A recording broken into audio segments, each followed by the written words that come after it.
Welcome to 28 Days and Beyond, where we talk about our history, our heritage, and our culture. My name is Amari. I'm Charisma. Welcome back. Here we are. Yes. What up? I am excited about today's topic. Why is that? Because I feel like I know a lot about it. What it is? We are talking about, well, essentially we're talking about Black Girl Magic, but okay. the bigger picture is this idea, this concept of the Black woman having to be the super Black woman, basically. So, yeah, I know a little bit about that. I'm not going to sing it for y'all. You're not? No, I'm good. I'll sing it for everybody. What is Black Girl Magic to you? I think for me, it's us being celebrated just for who we are, authentically being ourselves, not being ashamed of our features, not being ashamed of our history, and embracing all the things that make us uniquely us. Some of those things which have been told to us by other people should not be celebrated. So that's what it is for me, just a celebration of who we are, unapologetically. Now, we've seen, obviously, social media, the hashtag is pulling in all kinds of, images and ideas. What impact do you think this is happening on young girls in particular, but, just Black women in general? I think it's having a really good impact, and I'll tell you why. I think that anytime, we've talked about this a little bit, the concept of representation and being able to see yourself. So as a young girl or a young boy, you look up to the people that are older than you. You look up to the people that are around you, the people that you feel like you can identify with. So if you have these young girls or these teenagers or these people that are coming into their own, coming into adulthood, and now they're seeing all these images of people that look like them being celebrated, I think it really does something great for the self-esteem. That wasn't always the case. So I think that now that people are realizing the power of showing people like loving yourself is important, I think it's beautiful. But why now? I don't know why now. I'm happy that it's happening now, but I don't know what it is. I don't know if it was all these different instances where people, and I'm sure we'll get more into this during the next segment, but even things like Black women being told that they're wearing their hair in their natural state at work was unprofessional, right. Or just all these different ideas that you as a Black woman are not beautiful if you don't assimilate to a European standard of beauty. Maybe all these instances compiling made people say, you know what, we need to stand up to this. We need to put something out there that rejects those notions and that celebrates us. I don't know, but I'm happy that we're doing it. So I am too. I'd certainly look forward to jumping into today's topic and really figuring out what's going on. Me too. We'll be back with more 28 Days and Beyond right after this. Welcome back to 28 Days and Beyond. We're joined now by Morgan Reid. What's up? Hi, how are you? Doing all right. Good. Yeah. So tell us a little about yourself. Well, Morgan, a senior here at Villanova, majoring in psychology and business. Want to be a child psychologist. That's kind of about it. Okay. Well, Amari and I were talking a little bit about this concept of Black Girl Magic. So when you think of Black Girl Magic, what comes to mind? Oh, I just see a lot of melanin, everywhere, just a lot of melanin. Just all over the place. Yeah, just everywhere, all of it. I just see a lot of just unification in terms of just Black women. I feel like, women in particular have a special bond, but I think Black women have a really special bond. And we understand each other on a level that we don't really have to explain. And I love the concept of Black Girl Magic because it kind of exposes that in the best light, where it's like, we all have this thing that we all know we have, and nobody can really understand what it is except us. And it's just like this unspoken thing that we all have that's really just a united force. It makes us a united force. So one of the things that Charisma and I were talking about earlier is, do you think that it's the sort of thing that is a recent phenomenon, or has social media only brought light to it recently? I think it's just kind of been brought to light recently. I think, like I said, it's always been a thing. It's been like that thing that didn't have a name to it, or something that couldn't be described. And when you put Black Girl Magic, you're like, that is what it is. We are magic. That is kind of what it is. Because we all have this thing, we're either just like super strong, or we all somehow are able to just do all these different things that not a lot of other types of people can do. And so being able to kind of put that hashtag Black Girl Magic on it kind of encompasses everything that we're all able to do.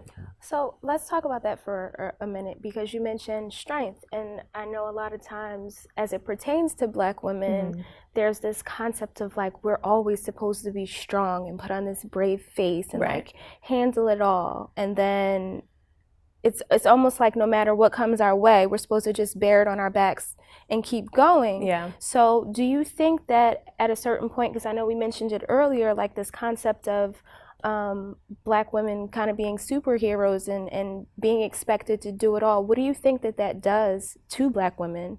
I think it definitely has its pros and cons. I think on the pro side, it definitely helps Black women kind of reinvigorate themselves, to really kind of pull themselves up, for lack of a better phrase, pull them up by their bootstraps or heels or whatever, to be able to do the things that they need to do to get through the day. Because at the end of the day, it's hard being a Black woman. But at the same time, it kind of puts on that pressure that you always have to be okay, that you can't really, you know, everybody relies on you. I was talking to a friend about it earlier. Everybody kind of relies on the Black woman, you know, even from early ages. We were the ones who raised this country in every facet. But, you know, when it comes to helping ourselves, it's always the thing that gets pushed off the checklist. So what are, because I know it's more than just the sort of the psychological burdens, but you're saying there's also some physical burdens of this concept of the Superwoman. Yeah, there's, and it's interesting that it's starting to be brought to light, I think because of Black Girl Magic movement. More people are just interested in terms of like, what exactly is going on with Black women? Like, why are they all like this amazing? But, you know, but studies have actually shown that Black women have a higher chance of obesity, diabetes, and adverse birth outcomes, different things like that. And they're relating it back to a lot of the resilience factors and characteristics and traits that we have. Because, you know, a lot of times we go through a lot of different things, like I said, racially, socioeconomically, just in society in general. And those things kind of manifest themselves into just physical adversities as well. Do you think that could possibly stem from us feeling the pressure to be so strong that maybe we're not openly discussing it enough? We're kind of letting things out, because you said you're studying psychology. So do you think sometimes we're trying to bear too much of that and maintain that idea of strength and resilience that has been, you know, a part of who we are for so long? Do you think that's part of the reason that we're internalizing it? I definitely think so. I mean, I think it, especially in the Black community in general, you know, mental health and looking weak is not something that we like to do. And so admitting that you need help is not something that we like to do, especially as Black women. It's like, no, we're the ones who help you. So admitting that you need help. And I think it really comes to light, especially in college and as millennials, you know, we're like, okay, you have to get the job, you have to get the guy, you have to, you know, have the house, and, you know, we have to do all these things. And then you always hear you have to do twice as much to be half as good. And so that constant and being brought up and raised in that mindset, it's like, I can't fail because I can't afford to fail. I can't afford to be weak, because if I am, then there's nothing there to catch me.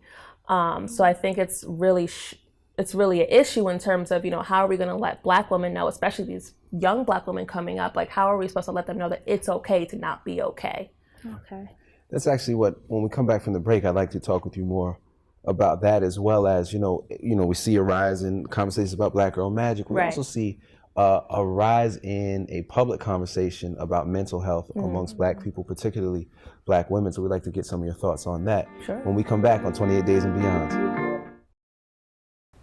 Welcome back to 28 Days and Beyond. We are still here with Morgan, and I want to get a little bit into what you mentioned before the break, just in terms of mental health and us getting the help that we need when it is necessary.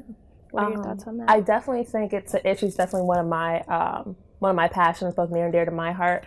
I think that as Black people and Black women in general, we got to figure out a way to get there. And I think it starts with having more representation in that field. As I've been going, like I said, I'm a psychology major. As I've been going through my studies, I realized like I have not been introduced to one Black psychologist. Really? Yeah, I've not been introduced to one Black psychologist, psychiatrist, and they're everywhere. To the point where I did not really think there were any. Yeah. There's amazing, there's amazing ones. Like one of them, one of my favorites, Olivia Hooker. She was actually one of she was one of the pioneers of creating like the developmental disabled portion of the DSM, which is how, which is what psychologists and psychiatrists use to diagnose people in terms of symptoms and things like that. But you don't really hear about stuff like that, or you don't really hear about Black psychology because it doesn't really exist in the more general psychological field. So I think really bringing more attention to that and focusing on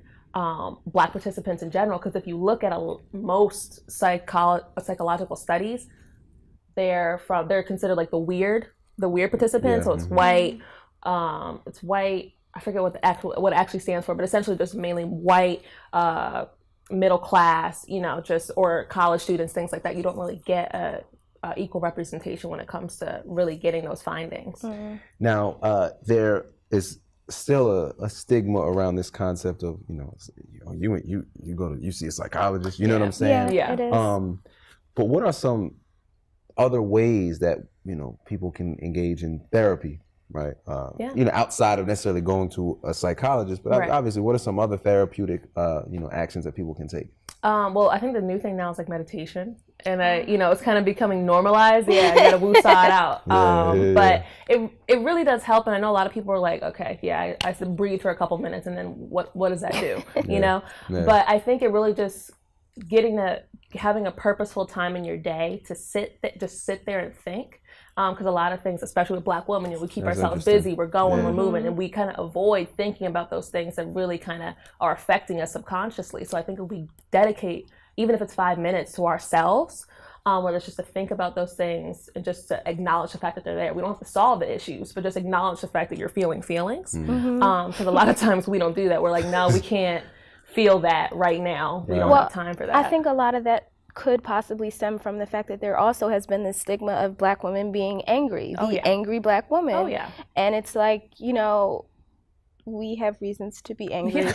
I mean, it's not like it's coming out of left field and we just wake up angry for no reason. Historically, particularly being in this country, there's a long list of reasons that would make you angry. So I think maybe part of that too is trying to not fit into that stereotype and combating it, but at your own disservice, I think. Yeah, so definitely. I'm happy that more people are starting to have these conversations and being real with yourself and understanding that, like, listen, we're all carrying around life and burdens and various things, and it's okay to do that, internal inventory where you're like, okay, this is what's going on with me. These are the things I need to work on. And, I need help when you need help. Yeah. I think it's really important. And it doesn't make you less magical. No, it doesn't make you less magical. No. Our Black girl magical will continue. Helps it be brighter. Yes. Carry it over, Well, we want to thank you for joining us. Absolutely. Morgan, this has been a great conversation. Obviously, there's so much more we can dive into. We'd love to have you back sometime. Definitely. Yes, thank you and so much. please continue to do your work with what you're doing, and I hope that you'll have an opportunity to meet and hopefully work with some more women of color in your field. Thank you so much. I'm hoping that'll happen. Well, we'll be back with more 28 Days and Beyond right after this. Welcome back to 28 Days and Beyond. I really enjoyed having Morgan on. Oh, definitely. One of the things that I kind of gathered from this whole conversation was really just the notion of Black women not feeling the need to fit into one particular category. I think there have been a lot of stereotypes and stigmas, and I think for a long time we've been trying so hard to not be labeled one thing or the other that we weren't necessarily being true to ourselves. And so I think now with this whole Black Girl Magic movement and some of the things that we talked about, we're getting there in terms of really being secure in who we are and not feeling the need to apologize for it. We've spoken on several episodes about our views on social media and so on and so forth. Yes, and I generally don't, hop on board with hashtag this or that. But that's because you have 6 followers. Exactly. 7 now, thank you. My 7. mama joined Instagram and decided that she was going to follow me. Mom always comes through. But in this particular instance, I really think,